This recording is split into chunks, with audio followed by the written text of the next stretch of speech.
Hello everyone, welcome to my YouTube channel. Himachal Pradesh में अगर हम बात करें तो जो लोग भी गवर्नमेंट जॉब की प्रिपरेशन करते हैं उनका सबसे जो बड़ा सवाल इस टाइम पे है वो यही है कि कब एचपीएसएससी बहाल होगा।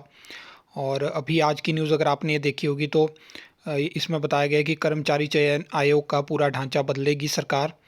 कहने का मतलब ये है कि एचपीएसएससी जो है वो फाइनल रिपोर्ट के बाद उस पर फैसला हो सकता है, एचपीएसएससी बहाल हो सकता है।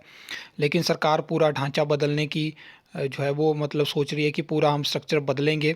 तो उसके ऊपर हम जो भी यहाँ पे पॉइंट मेंशन करे गए हैं इस पे मैं काफ़ी टाइम पहले बात कर चुका हूँ। आपने अगर यहाँ पे एक पॉइंट देखा होगा, परीक्षाओं की जो प्रोसेस है उसको बदलेंगे और यहाँ पे कंप्यूटर ही सेट करेगा पेपर। तो ये इसलिए कहा गया है क्योंकि पहले जो सचिव थे तो वो क्या करते थे कि उन्होंने कंट्रोलर ऑफ एग्जामिनेशन तो रखा नहीं था, उस काम को वो खुद करते थे और हैंड रिटन मोड में वो क्वेश्चंस को लिखते थे पेपर्स पे। और एक्सपर्ट पैनल से तो पहले वो क्वेश्चंस पेपर अलग अलग बनाते थे, वहाँ से वो खुद सेलेक्ट करते थे, उन क्वेश्चंस को हैंड रिटन मोड में लिखते थे, फिर प्रिंट आउट के लिए उसको भेजते थे। लेकिन अब पहले कंप्यूटर पे ही क्वेश्चन पेपर सेट होगा। और एक्सपर्ट पैनल मतलब जैसे कि मैं यहाँ पे मतलब अगर मेरे से पूछोगे इस चीज़ के बारे में तो एक्सपर्ट पैनल होना चाहिए। और एक्सपर्ट पैनल के द्वारा जो क्वेश्चन मतलब अलग अलग पेपर सेट किए जाते हैं तो 6-7 क्वेश्चन पेपर सेट करवाए जाने चाहिए। फिर उसमें से एक एक पेपर बनाया जाना चाहिए, मतलब वहाँ से अलग अलग क्वेश्चन उठा के। तो वो भी जो काम करेगा तो उसके लिए कंट्रोल ऑफ एग्जामिनेशन का होना बहुत ज़रूरी है। तो अब से जो है चयन आयोग उस पोस्ट को खाली ना रखे, उस पोस्ट को भी फिल किया जाना चाहिए। उसके अलावा जो ओएमआर शीट की इनके पास स्कैन करने के लिए जो मशीन है वो भी नहीं है और उसको भी मतलब ये अलग से प्राइवेटली लेके आते थे। तो मतलब इतना रेवेन्यू जनरेट करते हैं तो कहीं ना कहीं उस मशीन को भी रख लेना चाहिए।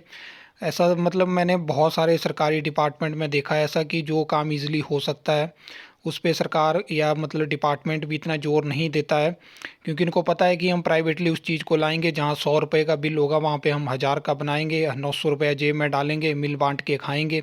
ये यहाँ पे इनकी सोच रहती है और शायद आपको भी इस चीज़ के बारे में पता होगा।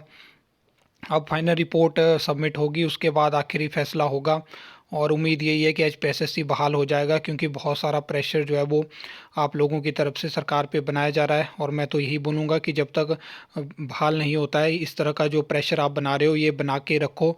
आपका हक है, एचपीएसएससी पे जल्दी से जल्दी फैसला होना चाहिए। और जांच के बारे में भी मैं यही कहूँगा कि जब फाइनल रिपोर्ट दायर हो जाती है उसके बाद जो मीटिंग होती है तो उसके बाद सबको बताया जाना चाहिए कि कौन कौन से जो पोस्ट कोड थे वहाँ पे था, मतलब कि उनको मतलब इन्होंने इंक्वायरी करी है तो जो ये बता रहे हैं कि ऐसे ऐसे क्वेश्चन पेपर थे, पिछले 2 सालों के मैक्सिमम पेपर लीक थे। अब ये निकल के आ रहा है कि और भर्तियों में जो है वो प्रमाण नहीं मिल पाए हैं, मतलब कि कुछ ज़्यादा जो है वो डिटेल नहीं मिल पाई है कि क्या ये भर्ती लीक थी। लेकिन पीछे कुछ न्यूज़ ऐसी इन्होंने दी कि हमें पता है, हम जांच कर रहे हैं, कड़ियों से कड़ियाँ मिल रही हैं, ये वो सो। तो अब देखते हैं कि कितनी कड़ियाँ मिल पाती हैं हमें फाइनल रिपोर्ट में। और इसके बाद ट्रांसपेरेंसी मैकेनिज़्म पे भी सरकार चाहती है कि हम और इम्प्रूवमेंट करें। वैसे तो पिछले 2-3 सालों से अच्छी खासी ट्रांसपेरेंसी एचपीएसएससी में देखने को मिलती थी, लेकिन जब पेपर ही लीक होगा तो ट्रांसपेरेंसी का क्या करेंगे। जिन लोगों के पास क्वेश्चन पेपर पहुंच चुका है वो तो ऑटोमेटिकली कट ऑफ को ऊपर लेके जाएंगे और वो मतलब उनमें भी रेस रहती होगी कि हम कौन टॉप करेगा कौन टॉप नहीं करेगा। देखते हैं कि अब आगे क्या हो पाता है। बाकी यही उम्मीद करेंगे कि इम्प्रूवमेंट हो, जल्दी से जल्दी एचपीएसएससी बहाल हो और वैकेंसीज निकलें और एग्ज़ाम हो, क्योंकि एग्ज़ाम कंटिन्यू होते रहते हैं तो एक उम्मीद बनी रहती है। मतलब हो ऐसा भी होता है कि सभी तो नहीं सरकारी नौकरी में जा सकते हैं, लेकिन ऐसा होता है कि आपको अपने आप को टेस्ट करने का मौका मिलता रहता है।